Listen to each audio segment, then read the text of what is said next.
Au club de la Résistance, où nous allions parfois déjeuner, je fis la connaissance d'un grand garçon interminable, aux 12 yeux de myope. Et ce grand garçon devint mon ami. Et il nous aida énormément. Quand j'avais besoin de lui, quand j'avais besoin d'un conseil ou de quelque chose, il était là, il était toujours là. Il nous aida de telle façon qu'il nous empêcha les uns les autres de mourir complètement de faim et de froid. Ce n'est pas vraiment que nous étions paresseux. Non. C'est simplement que nous ne savions pas très bien comment gagner les faveurs de cet inconnu qu'on appelle l'argent. Pour nous, l'argent était une chose si abstraite que nous disions du sou.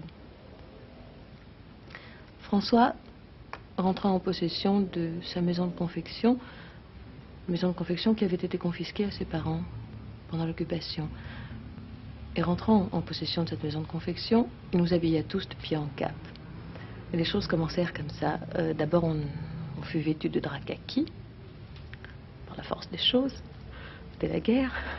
Et ensuite, on eut droit à un certain lot de l'Oden gris-vert qui probablement devait venir de l'occupation allemande, j'imagine. Et puis alors vint la période faste, la période de la gabardine noire.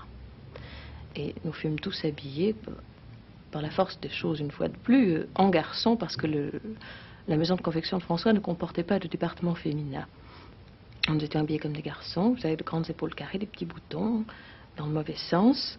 On était finalement assez élégants, et c'est comme ça que commença la mode de Saint-Germain-des-Prés.